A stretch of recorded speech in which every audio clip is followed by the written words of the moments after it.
Intensi misa kita hunjukkan, mohon keselamatan jiwa bagi arwah Frater Martin Suyadi yang telah dipanggil oleh Allah. Mari juga kita satukan masing-masing intensi pribadi kita dalam doa gereja.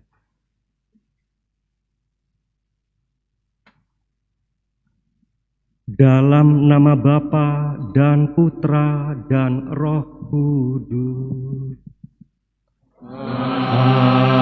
Amin. Semoga rahmat Tuhan kita Yesus Kristus, cinta kasih Allah dan persekutuan Roh Kudus bersamamu.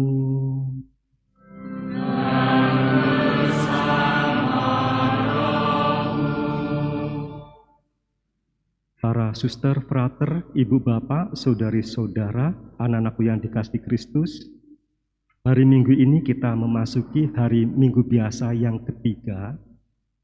Kita bersama-sama diajak bersama Theophilus, yang artinya orang yang mencari hal-hal ilahi.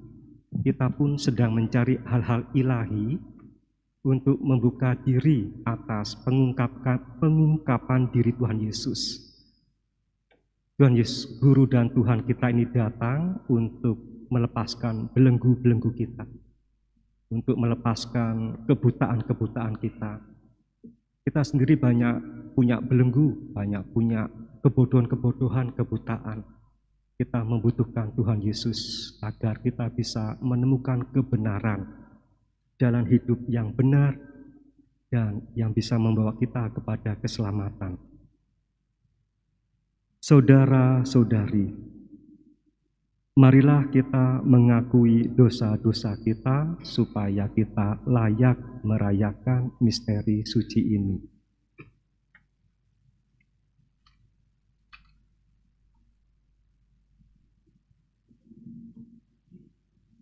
Bersama-sama saya mengaku dan kepada sekalian bahwa saya telah berdosa dengan pikiran dan perkataan, dengan perbuatan dan kelalaian. Saya berdosa, saya sungguh berdosa. Oleh sebab itu saya mohon Kepada Sang Allah, kepada para malaikat dan Roh Kudus, dan kepada saudara sekalian, supaya mendoakan saya pada Allah Tuhan kita. Semoga Allah yang Maha Kuasa mengasihani kita, mengampuni dosa kita, dan mengantar kita ke hidup yang kekal. Amin. Amin.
kepada Allah di surga.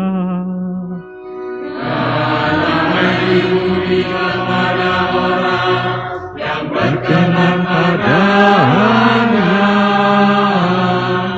Kami memuji Dikau, kami meluhurkan Dikau, kami menyembah Dikau, kami memuliakan Dikau.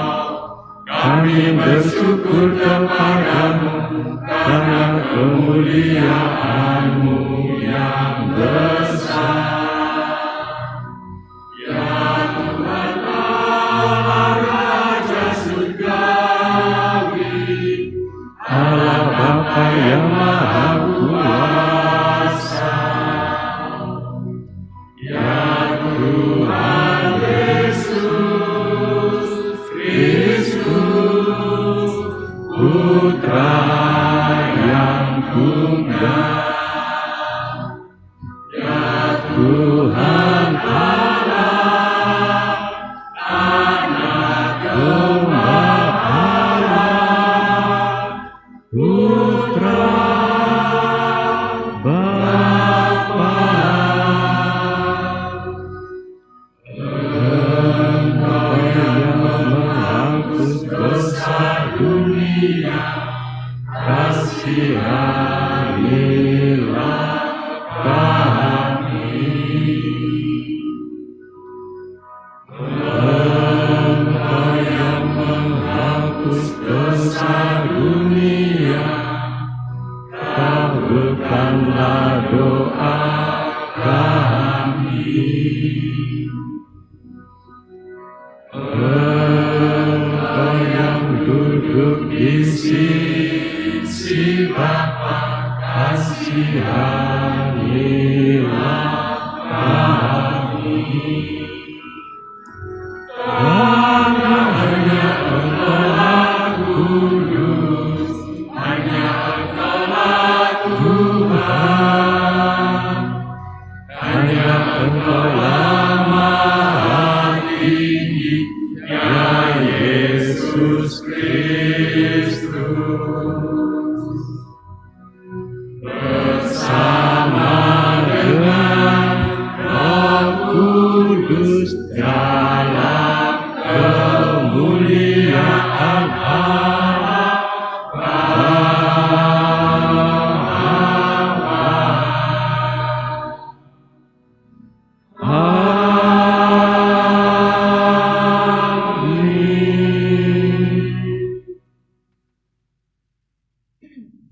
Marilah kita berdoa.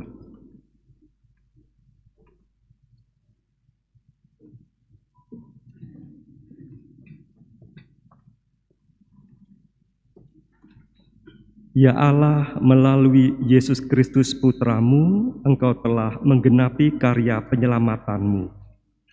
Kami mohon anugerahkanlah roh-Mu kepada kami, agar kami dapat menerima pengajaran Putramu yang akan menuntun kami sampai kepadamu.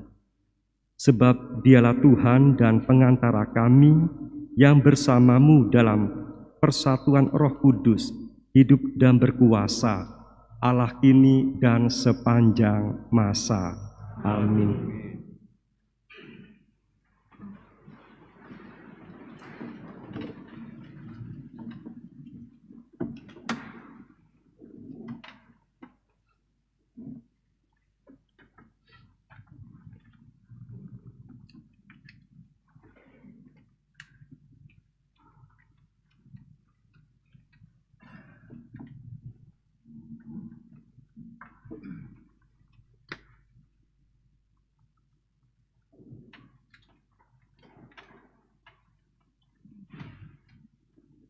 Bacaan dari kitab Nehemia.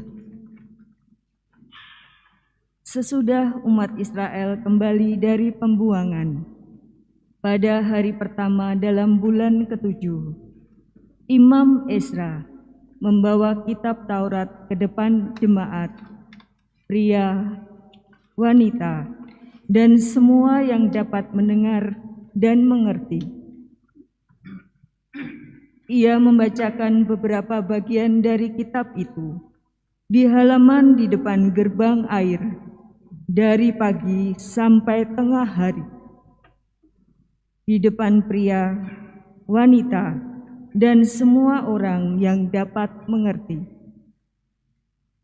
Dengan penuh perhatian, seluruh umat mendengarkan pembacaan kitab Taurat itu.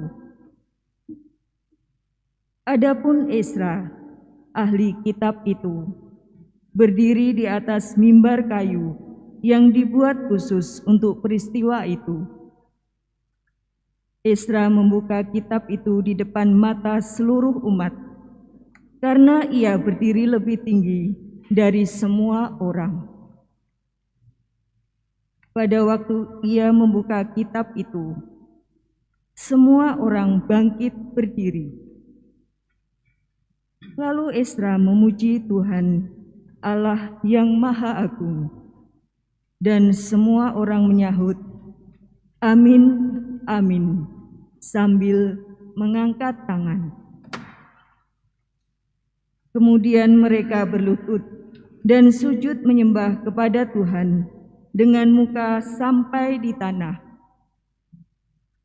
Bagian-bagian kitab Taurat Allah itu dibacakan dengan jelas, dengan diberi keterangan-keterangan, sehingga bacaan dimengerti. Lalu Nehemia, kepala daerah, dan Imam Ezra, ahli kitab itu, serta orang-orang Lewi yang mengajar jemaat, berkata kepada semua hadirin, "Hari ini adalah kudus bagi Tuhan Allahmu. Jangan kamu berduka cita dan menangis," karena semua orang itu menangis ketika mendengar kalimat-kalimat Taurat. Lalu berkatalah Imam Ezra kepada mereka, "Pergilah, makanlah sedap-sedapan dan minumlah minuman manis, dan berikanlah sebagian kepada mereka yang tidak sedia apa-apa. Sebab hari ini kudus bagi Tuhan kita. Jangan bersusah hati, tetapi bersukacitalah karena Tuhan. Sebab sukacita karena Tuhanlah perlindunganmu." Demikianlah sabda Tuhan.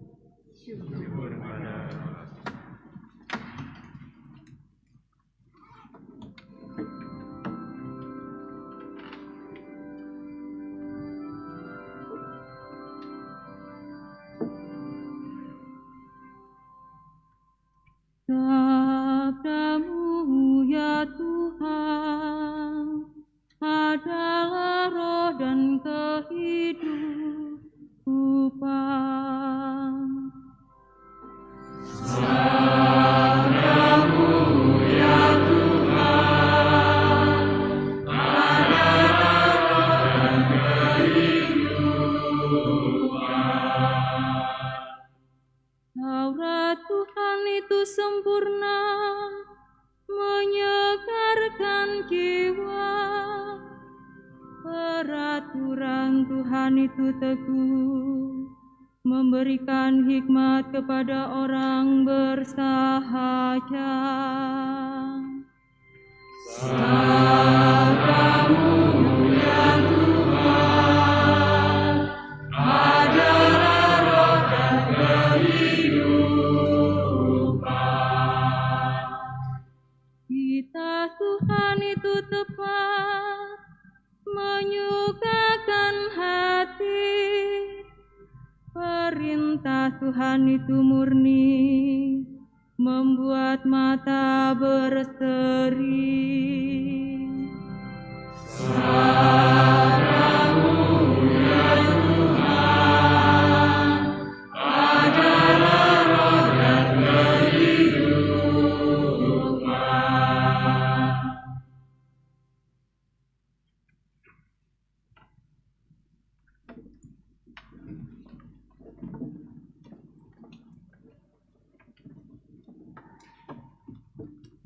Bacaan dari surat pertama Rasul Paulus kepada jemaat di Korintus. Saudara-saudara, seperti halnya tubuh itu satu dan anggotanya banyak, dan semua anggota itu sekalipun banyak merupakan satu tubuh saja, demikian pula Kristus. Sebab kita semua, baik orang Yahudi maupun orang Yunani, baik budak maupun orang merdeka, telah dibaptis dalam satu roh menjadi satu tubuh, dan juga diberi minum dari satu roh. Karena tubuh pun tidak terdiri atas satu anggota saja, tetapi atas banyak anggota. Andai kata kaki berkata, "Karena aku bukan tangan, aku tidak termasuk tubuh." Benarkah ia tidak termasuk tubuh? Dan andai kata telinga berkata, "Karena aku bukan mata, aku tidak termasuk tubuh." Benarkah ia tidak termasuk tubuh? Andai kata tubuh seluruhnya mata, di manakah pendengaran?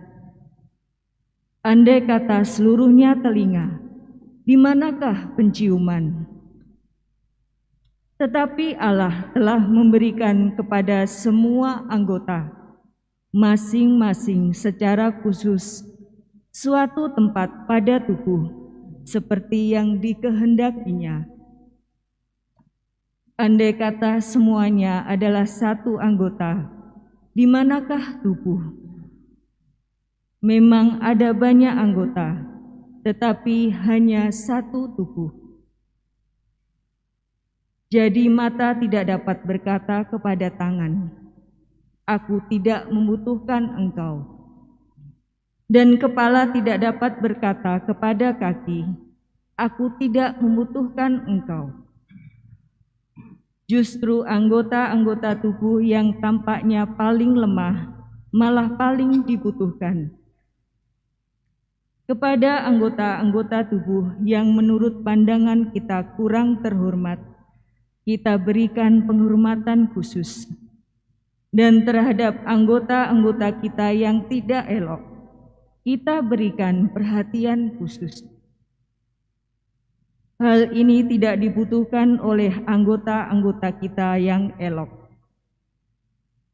Allah telah menyusun tubuh kita begitu rupa, sehingga kepada anggota-anggota yang tidak mulia diberikan penghormatan khusus, supaya jangan terjadi perpecahan dalam tubuh, tetapi supaya anggota-anggota yang berbeda itu saling memperhatikan. Karena itu, jika satu anggota menderita, semua anggota turut menderita. Jika satu anggota dihormati, semua anggota turut bersuka cita. Kamu semua adalah tubuh Kristus, dan masing-masing adalah anggotanya. Dan Allah telah menetapkan beberapa orang dalam jemaat. Pertama, sebagai rasul. Kedua, sebagai nabi. Ketiga, sebagai pengajar. Selanjutnya, ia menetapkan juga mereka yang mendapat karunia untuk mengadakan mukjizat, untuk menyembuhkan, untuk melayani, untuk memimpin, dan untuk berkata-kata dalam bahasa roh. Adakah mereka semua rasul, atau nabi, atau pengajar? Adakah mereka semua mendapat karunia untuk mengadakan mukjizat, atau untuk menyembuhkan, atau untuk berkata-kata dalam bahasa roh, atau untuk menafsirkan bahasa roh?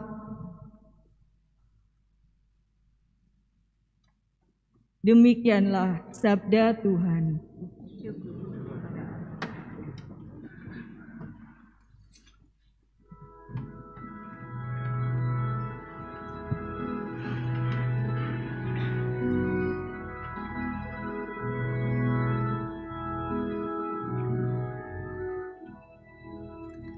Haleluya, haleluya, haleluya, haleluya, haleluya, haleluya.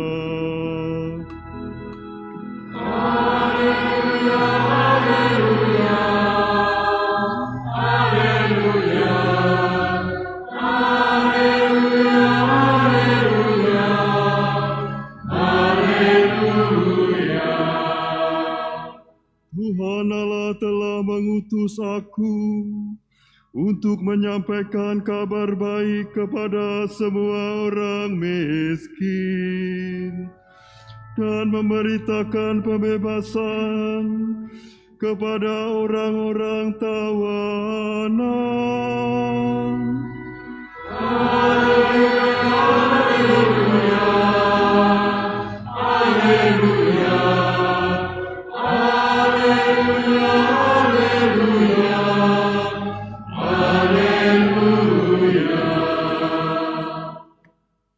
Tuhan bersamamu.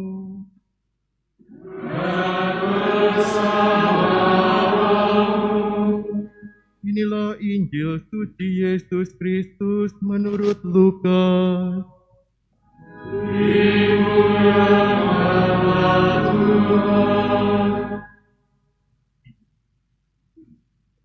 Theophilus yang mulia, banyak orang telah berusaha menyusun suatu berita tentang peristiwa-peristiwa yang telah terjadi di antara kita, seperti yang disampaikan kepada kita oleh saudara-saudara yang dari semula adalah saksi mata dan pelayan firman.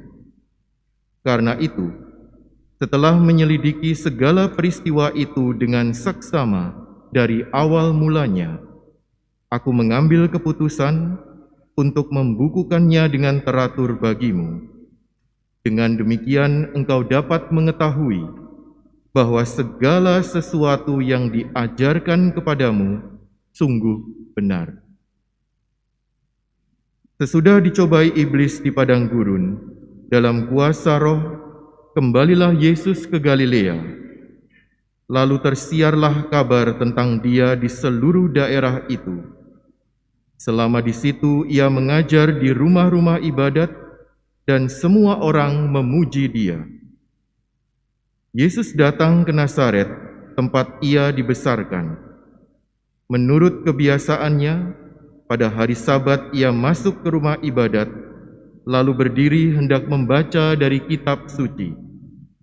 Kepadanya diberikan kitab Nabi Yesaya, dan setelah membuka kitab itu, ia menemukan nas di mana ada tertulis, Roh Tuhan ada padaku, oleh sebab Ia telah mengurapi aku untuk menyampaikan kabar baik kepada orang-orang miskin.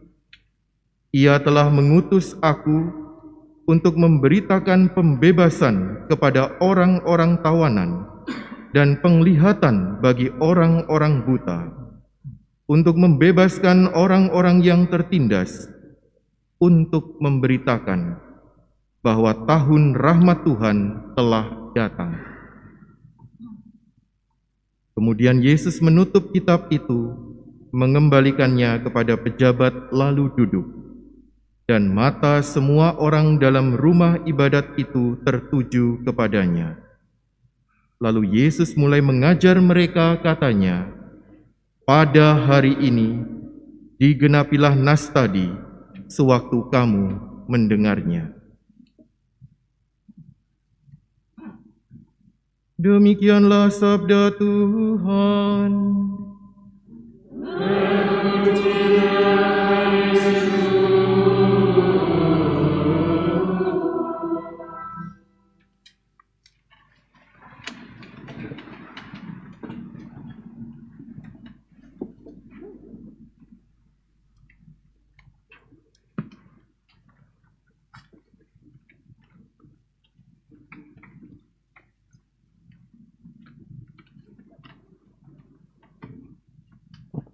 Para suster, frater, ibu bapak, saudari-saudara, anak-anak yang dikasih Kristus, mari kita bersama-sama mendasarkan diri kita pada Tuhan Yesus, Guru dan Tuhan Yesus, sebagai tuntunan hidup kita.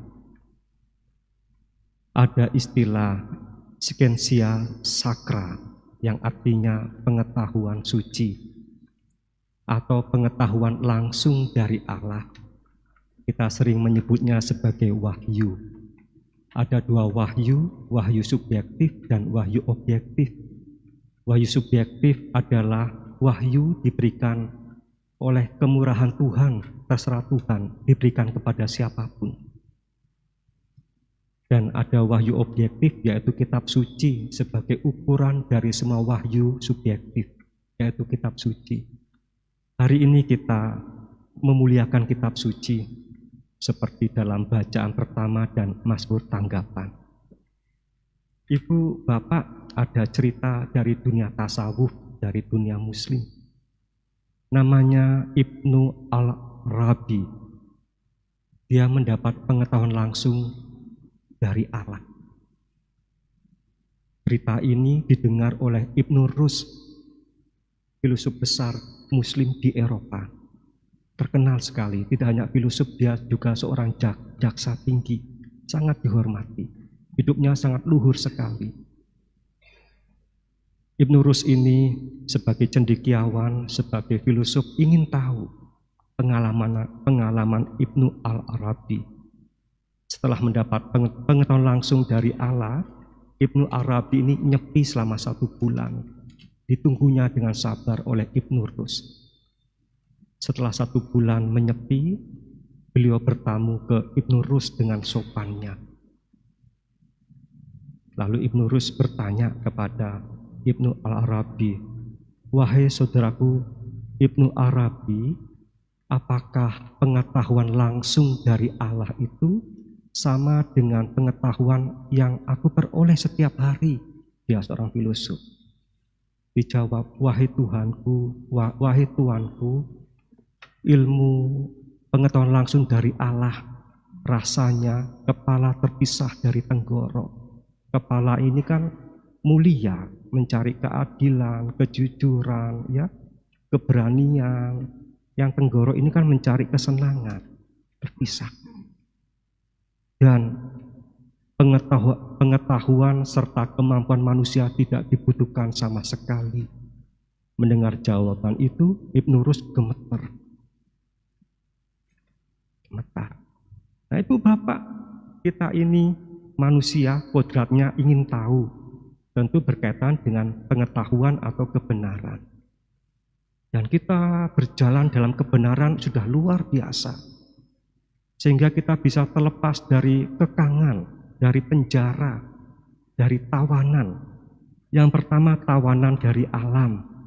Kalau hujan, kita membuat payung, memakai jas hujan. Sudah banyak teknologi-teknologi, ya, untuk menanggapi kekuatan alam itu. Bukan melawan, ya, tapi kita bisa menanggapi dengan respon yang baik. Terhadap sejarah, historis, banyak sekali. Dulu manusia nggak ada harganya, ya, perbudakan, orang bisa dijual bebas. Dan terakhir tentang kesetaraan laki perempuan, gender. Dulu perempuan kasur, dapur, sumur, sekarang perempuan sama kayak laki-laki perannya. Dia makhluk rasionalitas.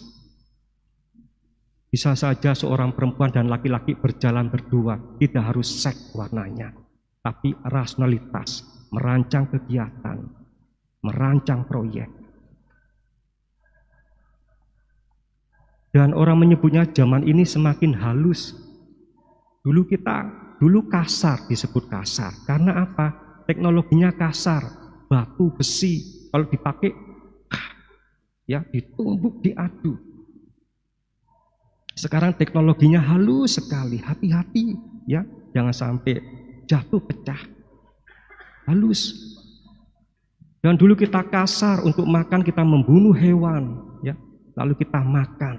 Sekarang halus, kita makan dari hasil kreativitas kita, dari tanaman kita, berkebun. Kita makan sayur, makan buah yang kita tanam, halus sekali sekarang. Maka jangan kasar, apapun yang sifatnya permukaan itu kasar. Maka ada quote kuno sekali, kebenaran, pengetahuan, tapi kalau tidak berkaitan dengan akarnya, apa artinya? Akarnya itu maksudnya Gusti Allah. Pengetahuan atau kebenaran kalau tidak mengkait, ya, tidak ada hubungan dengan akarnya, apa artinya? Nah, Ibu Bapak, demikian juga kemajuan-kemajuan kita. Kalau tidak ada, ya, tidak ada kaitnya dengan Gusti Allah, ya, apa artinya? Nah, Ibu Bapak, lalu ya kita bisa membebaskan diri dari penjara masyarakat. Masyarakat sekarang kan masyarakat rasional, tidak suka dengan hoax. Katanya, harus dengan fakta, dengan pembuktian, dengan data. Rasional masyarakat kita sekarang. Ini mengandaikan sudah halus sekali, ya, dan orang mulai mengerti, ya, menuju kepada sebuah transformasi dari yang kasar menuju halus. Dan kita harus hormat terhadap hal-hal itu. Tapi tetap saja, kalau pengetahuan kebenaran tidak mengkait dengan akarnya, apalah artinya? Dan yang paling sulit adalah membebaskan diri dari diri sendiri. Kalau ini jagonya orang Jawa. Orang Jawa punya gambaran tentang diri ini lewat cerita Bimo dalam Dewa Ruci. Bimo diutus oleh gurunya, ya, Guru Durna, untuk mencari air kehidupan. Lalu Bimo minta izin ke ibu dan keluarganya, saudara-saudaranya. Keluarganya tidak menyetujui, tapi Bimo tahu, ya, guru tidak akan pernah menipu, mengalatkan dirinya. Padahal Guru Durna ini sedang, ya, ingin mencederai Bimo supaya Bimo tidak ikut dalam perang Bhatarayuddha. Tapi Bimo percaya nggak ada guru membodohi muridnya. Dan cerita kuno, murid itu kan setia kepada gurunya. Kalau dalam dunia Tiongkok, ya, untuk menjadi master kungfu aja dia harus menjadi murid. Tidak latihan kungfu langsung, ya. Dia mencuci baju gurunya, membasuh kaki gurunya, menyediakan makanan gurunya. Kalau dipikir apa hubungannya dengan kungfu? Itu filosofi besar di balik itu. Demikian juga Bimo. Bimo ini orangnya kuat, gede, gagah, tapi dia orang yang tulus. Kebanyakan kita kan badan yang gede, ya, lebih cenderung dipakai untuk menakut-nakuti, dipakai untuk jadi preman. Bimo sebaliknya, dia dipakai dalam ketulusan. Maka orang Jawa itu Semar, ya, tokohnya yang asal-usulnya samar, pinter tapi gak ketok pintere, ya, gak ngetok-ngetoki pintere, sugih tapi gak ngetoki sugihe, samar. Sekarang enggak, orang pamer dengan kepinterannya sehingga meminteri, keminter, kaya dipamerkan, ya, sehingga dia punya status sosial yang tinggi, yang suaranya harus didengarkan dan kehadirannya adalah penting, ya, merasa penting di mana-mana. Nah, itu Bapak, tokoh Bimo tokoh yang paradoks seperti itu. Akhirnya Bimo ke hutan, diutus oleh sang Guru Durna ke hutan. Dia ke hutan lewat gunung, lewat lembah, ya. Hutannya diacak-acak, nggak ketemu air kehidupannya. Di sana ada gua yang dijaga 2 raksasa, diacak-acak juga. Raksasanya marah, bertarung, dan Bimo menang. Dan raksasa itu adalah kutukan. Setelah dikalahkan Bimo, dilepaskan dari kutukan, raksasanya ngomong, "Bim, gak ada banyu ndek kene iki. Mulya wae, ono banyu nih." Bimo pulang ke gurunya, berkata, "Gak ada air di sana, sang guru." Gurunya diam saja, memang gak ada. Gurunya heran, "Bimo kok gak mati ya? Padahal orang di sana selalu mati."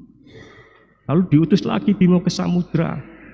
Masuk samudra ketemu naga, bertarung lagi dan Bimo menang. Dan tidak ada air, lalu Bimo menepi di tepi pantai. Lihat Bimo kecil namanya Dewa Ruci sebesar telapak tangannya. Terjadi dialog yang sangat indah. Dan Bimo diajak masuk ke dalam dirinya. Bimo heran, segede ini saya masuk ke dalam dirimu, persis kayak Nikodemus. Apakah bisa saya lahir kembali setua ini? Mau mengatakan, aku loh ya imam besar, pengalamanku akeh. Ya, apa-apa katam dalam diriku. Apa iso aku lahir kembali seperti bayi yang siap dibentuk? Apa bisa seorang pemimpin besar ya menjadi rendah hati? Lahir kembali. Dan Bimo berani melepaskan atributnya, masuk ke Dewa Ruci lewat telinganya. Dan luar biasa terjadi cerita pengalaman mistik. Nah Ibu Bapak, wayang penuh dengan simbol. Gunung, lembah adalah tantangan hidup sehari-hari. Kalau kita bangun tidur nggak bisa, kerja nunda-nunda, itu mau menemukan hal-hal ilahi, itu mau menjadi Theophilus, itu mau menjadi bahagia, nggak bisa itu Bapak. Kalau kita cenderung marah, menyalahkan orang, memaki orang, menyudutkan orang, itu mau bahagia, nggak bisa itu Bapak. Harus dilalui dulu itu. Kalau bisa melalui nanti ya dia akan ketemu raksasa. Apa raksasa itu? Kekayaan dan status sosial. Banyak orang berhenti di sini, mengejarnya di sini, rajin supaya kaya dan punya status. Berbuat baik ya supaya disenangi orang, relasi banyak supaya kaya dan berstatus sosial. Banyak orang berhenti di sini. Apa naga itu? Nafsu. Orang Jawa punya quote, mati sakjroning urip. Apanya yang mati? Pertama-tama nafsunya. Kalau nafsu ke atas, dia memilih ke bawah. Siapa yang berani Ibu Bapak? Lalu mati yang kedua, apanya yang mati? Memilih sederhana daripada keberlimpahan kaya raya. Sehingga dia berani berbagi dan berani let it go, lepaskan. Tidak menggenggam. Dan mati yang ketiga apa Ibu Bapak? Memilih lapar daripada kenyang. Karena dia memilih ugahari ya daripada kenyang. Kalau kenyang orang bisa sembrono Ibu Bapak. Ngomong berjam-jam akhirnya ngerasani. Keliling berjam-jam akhirnya tawuran. Dia memilih Ibu Bapak nggih lapar daripada kenyang. Nah, itu Ibu Bapak ya dalam tradisi Jawa tentang melepaskan diri dari jerat atau penjara diri. Dan Tuhan Yesus melakukannya 40 hari 40 malam di padang gurun. Dan kita kan nggak pernah latihan itu. Tiba-tiba kita mengandaikan saja. Maka banyak Ibnu Rus bertanya-tanya ya. Karena Ibu Bapak, pengetahuan langsung dari Allah ini, orang pribadi, orangnya itu orangnya yang selalu diterima oleh orang lain. Orang lain merasa nyaman dan kebaikannya itu stabil. Tidak lagi goyah oleh tantangan-tantangan. Ibnu Rus bisa menjadi heran. Beda dengan ilmu sehari-hari yang diperoleh dengan akalnya manusia. Dia gampang goyah. Karena dalam pengetahuan itu tidak ada kesadaran kadang-kadang. Kalau pengetahuan langsung dari Allah tidak hanya pengetahuan tapi kesadaran. Sehingga labil jiwanya, jiwa kebaikan. Beda dengan pengetahuan sehari-hari. Dia hanya tahu saja.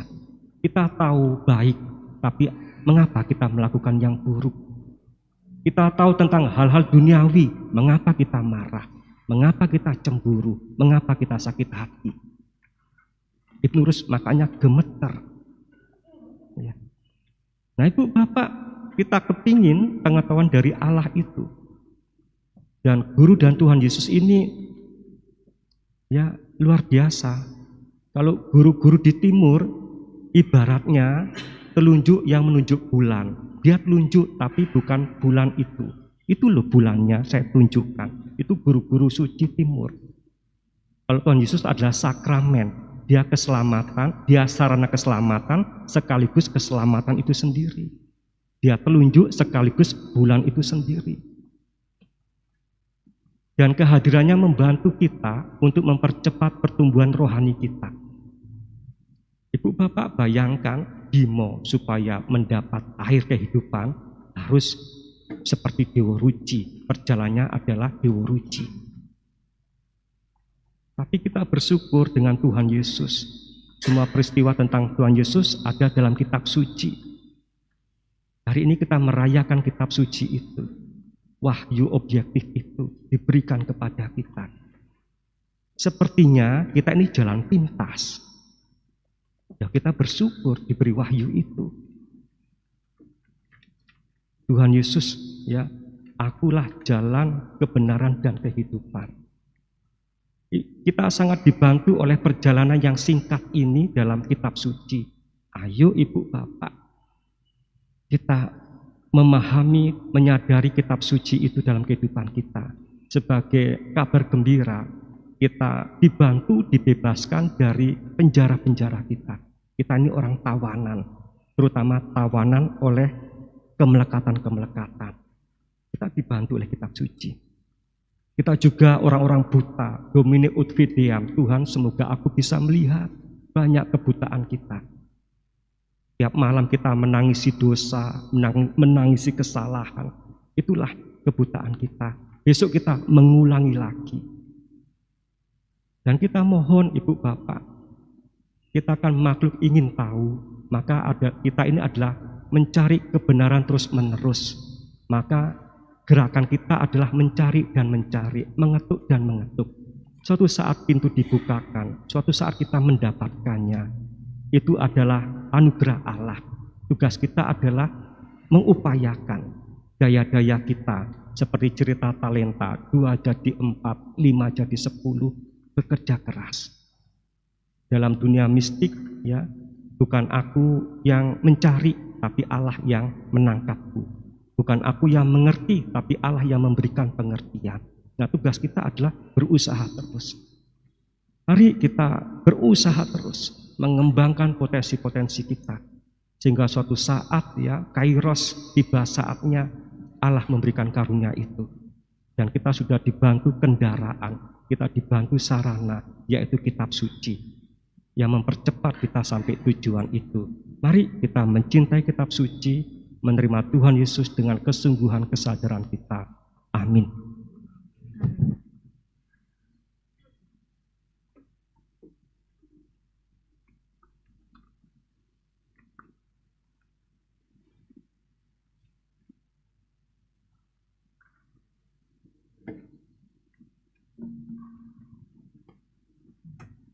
Mari kita berdiri merayakan iman kita.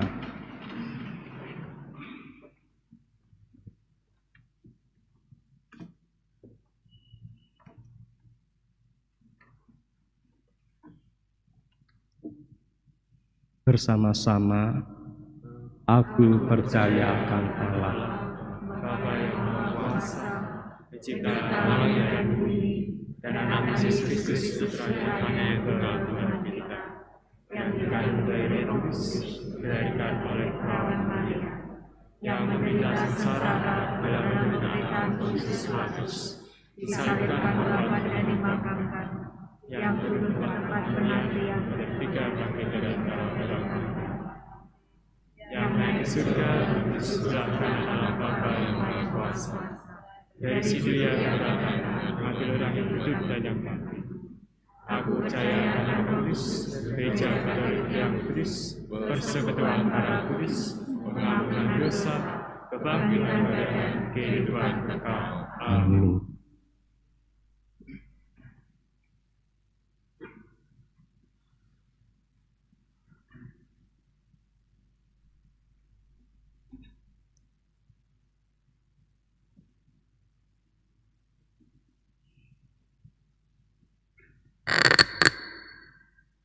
Saudara-saudari, kita dipanggil untuk mewartakan kabar gembira kepada kaum papa. Marilah kita berdoa kepada Bapa di surga. Bagi gereja umat Allah, Bapa, sadarkanlah umat-Mu agar mempunyai perhatian dan cinta kasih kepada sesama yang menderita, semakin tulus dan tanpa pamrih, sehingga hidupnya selaras dengan kehendak-Mu. Marilah kita mohon. Kabulkanlah doa kami ya Tuhan. Bagi masyarakat kita, Bapa, berkatilah masyarakat kami agar selalu peka terhadap keprihatinan kemanusiaan secara lebih luas dibandingkan dengan kepentingan pribadi dan golongan. Tumbuhkanlah kesadaran dalam masyarakat kami akan pentingnya kerukunan dan kebersamaan dalam menjalani kehidupan di zaman ini. Marilah kita mohon. Kabulkanlah doa kami ya Tuhan. Bagi para orang tua, Bapa, terangilah para orang tua dengan sabda-Mu dan teguhkanlah iman mereka agar dengan tekun dan setia mengusahakan dan memilih lingkungan pendidikan yang baik bagi anak-anak mereka. Semoga masa depan mereka dan bumi seisinya semakin sesuai dengan kehendak-Mu. Marilah kita mohon. Kabulkanlah doa kami ya Tuhan. Bagi kita sendiri, Bapa, bukalah hati kami agar kami semakin meyakini penyertaan-Mu dalam kehidupan kami dan mampu melaksanakan tugas perutusan kami dengan penuh tanggung jawab. Marilah kita mohon. Kabulkanlah doa kami ya Tuhan. Bapa yang Maha Baik, atas nama-Mu kami berkumpul. Dengarkanlah doa-doa permohonan kami dan bersabdalah dengan kekuasaan-Mu dalam hidup kami. Demi Kristus Tuhan dan pengantara kami. Amin.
Berdoalah saudara-saudari supaya persembahanku dan persembahanmu berkenan pada Allah Bapa yang Maha Kuasa.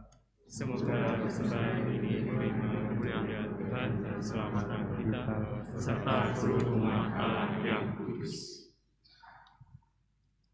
Ya Allah, terimalah persembahan ini yang kami unjukkan sebagai ungkapan syukur karena boleh mengalami pemenuhan janji keselamatan-Mu dalam diri Yesus Kristus Putra-Mu, sebab Dialah Tuhan dan pengantara kami.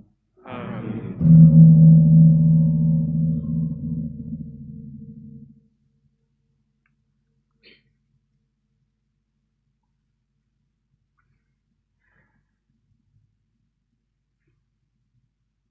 Tuhan bersamamu.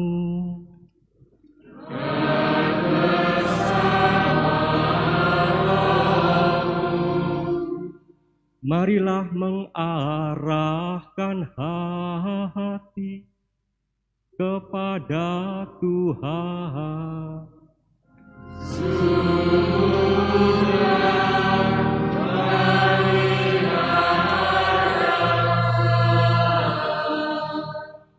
Marilah bersyukur kepada Tuhan Allah kita.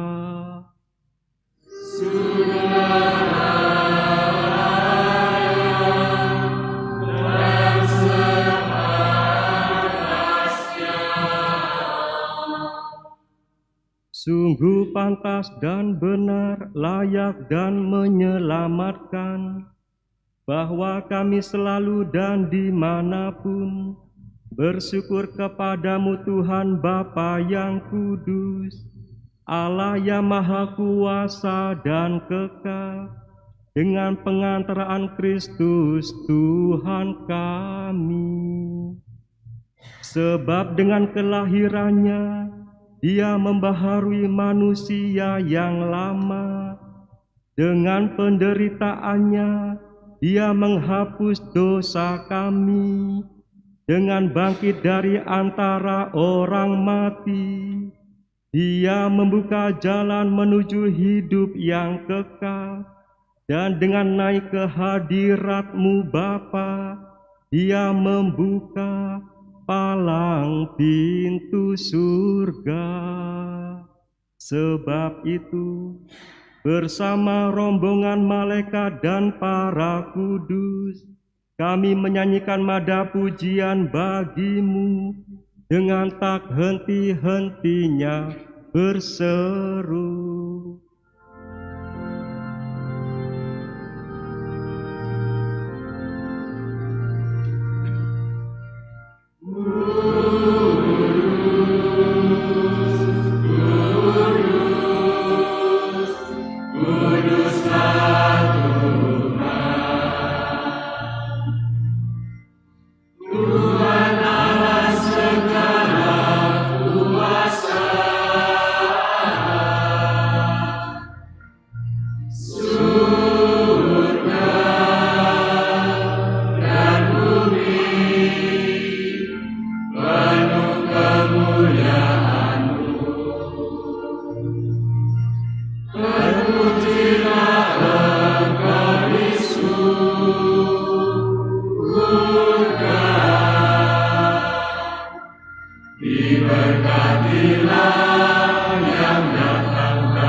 Sungguh kuduslah Engkau Tuhan, segala makhluk ciptaan-Mu patut memuji Engkau, sebab dengan pengantaran Putra-Mu, Tuhan kami Yesus Kristus, dan dengan daya kekuatan Roh Kudus, Engkau menghidupkan dan menguduskan segala sesuatu, dan Engkau tak henti-hentinya menghimpun umat bagi-Mu, sehingga dari terbit matahari sampai terbenamnya, kurban yang murni dipersembahkan bagi nama-Mu. Maka kami mohon dengan rendah hati kepadamu Tuhan, supaya Engkau berkenan menguduskan dengan Roh-Mu persembahan ini yang kami bawa kepadamu, agar menjadi tubuh dan darah Putra-Mu, Tuhan kami Yesus Kristus, yang menghendaki kami merayakan misteri ini. Sebab pada malam dikhianati, Dia mengambil roti dan sambil mengucap syukur kepadamu, Dia mengucap berkat, memecah-mecahkan, lalu memberikannya kepada murid-muridnya seraya berkata, "Terimalah dan makanlah kamu semua, inilah tubuhku yang diserahkan bagi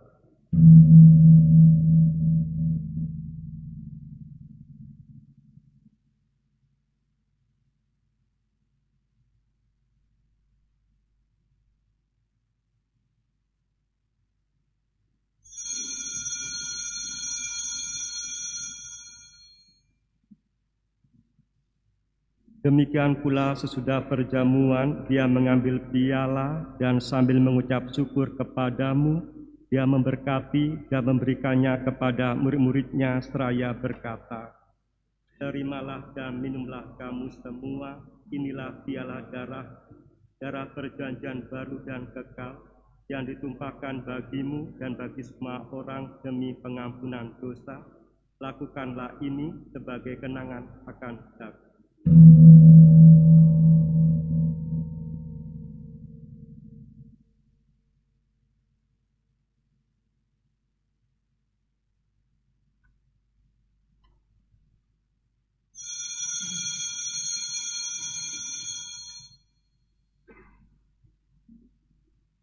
Marilah mewartakan misteri iman kita. Setiap hari kami makan roti ini dan minum dari piala ini. Wafat-Mu Tuhan kami wartakan hingga Engkau datang. Maka Tuhan sambil mengenangkan sengsara putra-Mu yang menyelamatkan, kebangkitannya yang mengagumkan, dan kenaikannya ke surga, sambil mengharapkan kedatangannya kembali, kami mempersembahkan kepadamu kurban yang hidup dan kudus ini, seraya mengucap syukur. Kami mohon pandanglah persembahan gereja-Mu dan indahkanlah kurban yang telah mendamaikan kami dengan Dikau. Perkenankanlah agar kami dipulihkan dengan tubuh dan darah putra-Mu, dipenuhi dengan Roh Kudus-Nya, dijadikan satu tubuh dan satu roh dalam Kristus. Semoga kami disempurnakan oleh-Nya menjadi persembahan abadi bagi-Mu, agar kami pantas mewarisi kebahagiaan surgawi bersama para pilihan, terutama bersama Santa Perawan Maria Bunda Allah, Santo Yosef mempelainya, para rasul-Mu yang kudus dan para martir-Mu yang jaya, dan semua orang kudus yang melalui doa-doa mereka di hadapan-Mu senantiasa menolong kami.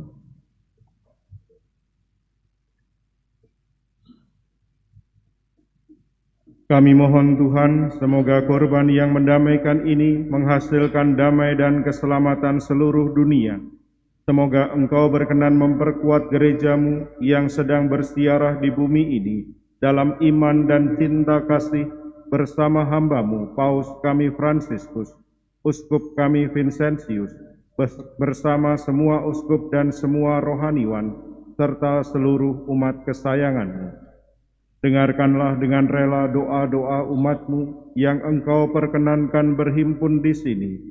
Bapa yang Maha Rahim, persatukanlah bagi-Mu semua anak-Mu, dimanapun mereka berada dengan belas kasih. Terimalah dengan rela ke dalam kerajaan-Mu, saudara-saudari kami yang telah meninggal, dan semua orang yang berkenan pada-Mu, yang telah beralih dari dunia ini. Kami berharap di sanalah mereka menikmati kepenuhan kemuliaan-Mu selamanya.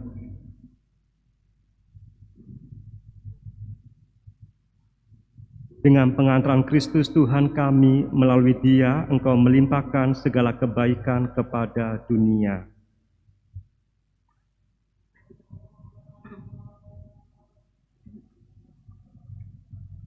Dengan pengantaraan Dia, bersama Dia, dan dalam Dia, bagi-Mu Allah Bapa yang Maha Kuasa, dalam persekutuan dengan Roh Kudus, segala hormat dan kemuliaan sepanjang segala masa.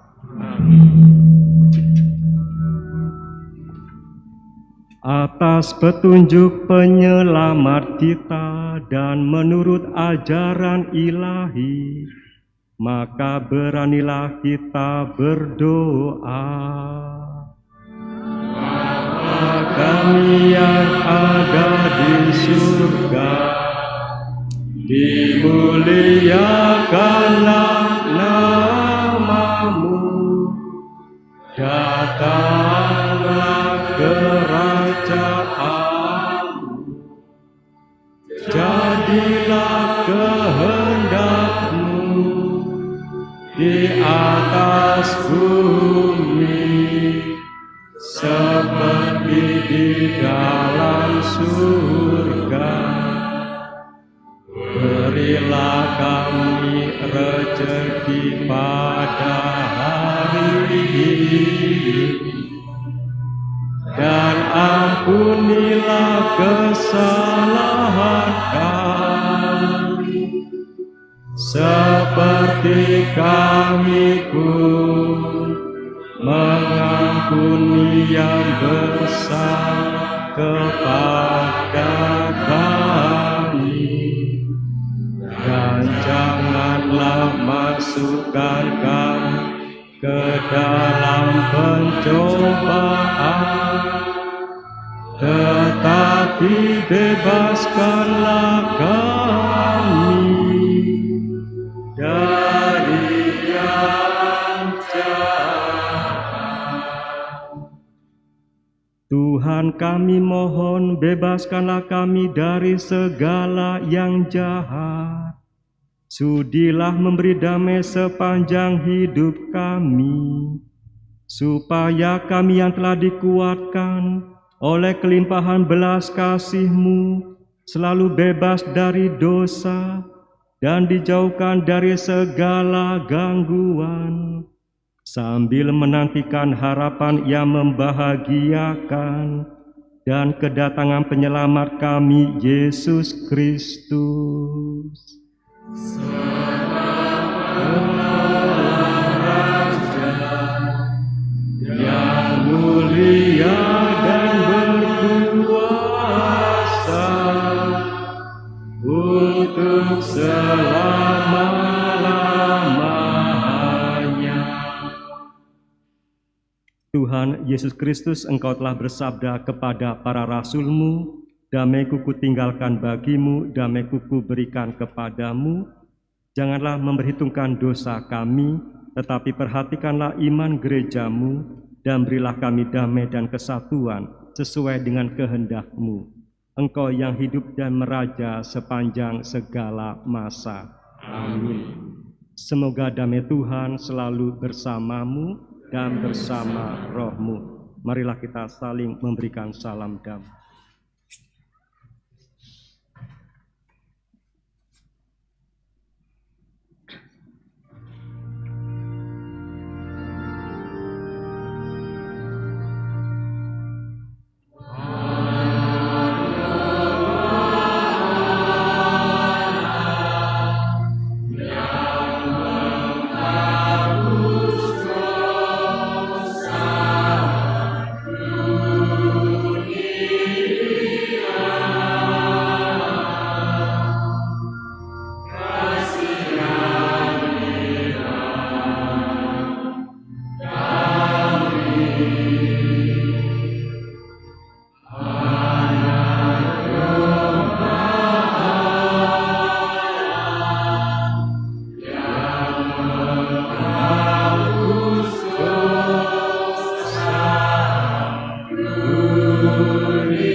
Lihatlah anak domba Allah, lihatlah Dia yang menghapus dosa dunia.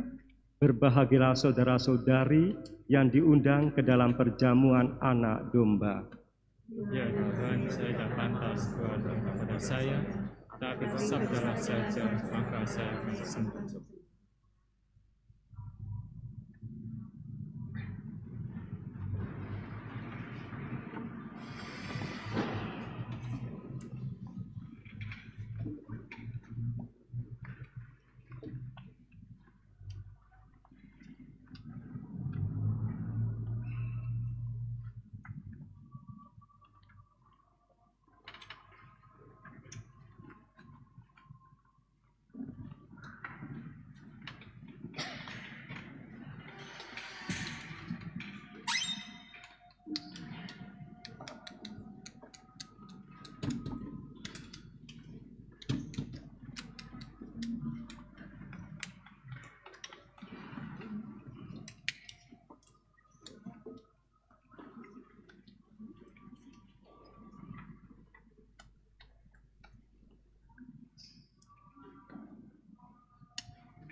So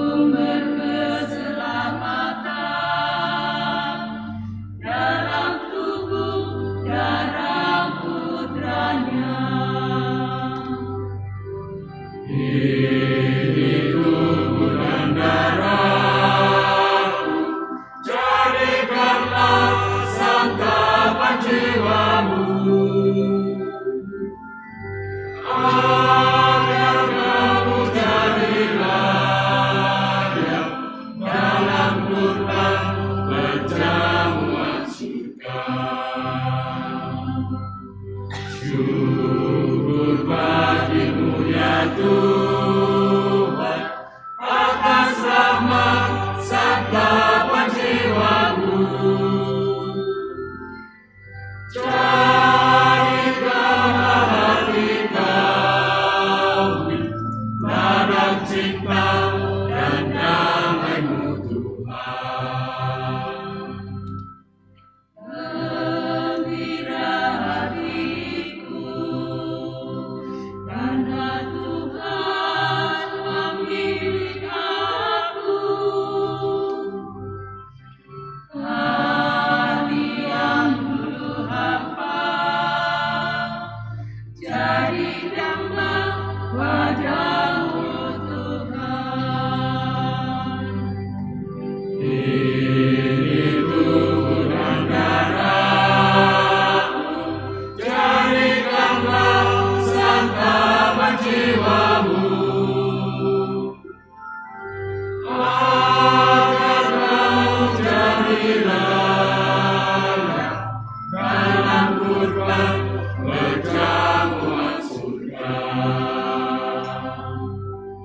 Syukur bagi-Mu ya Tuhan, atas rahmat santapan jiwaku. Carikanlah hati kami, ladang cinta dan damai-Mu Tuhan.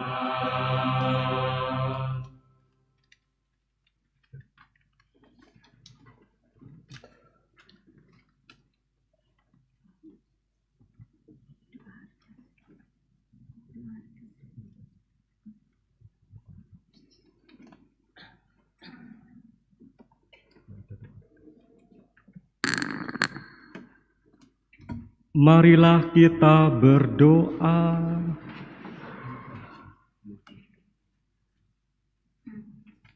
Ya Allah, kami bersyukur atas Ekaristi ini. Berilah kami kekuatan untuk melaksanakan sabda-Mu, terutama dalam membangun persekutuan dan pertobatan, sehingga terwujudlah kerajaan-Mu di tengah-tengah kami, sampai kami menerima kepenuhan di surga. Demi Kristus Tuhan dan pengantara kami. Amin.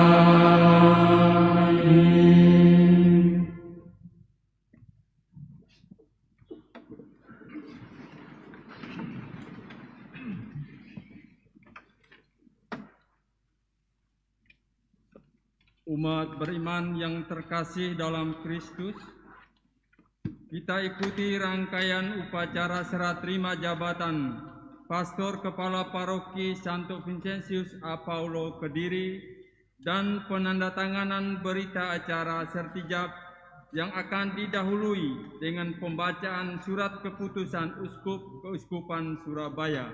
Kepada petugas disilakan.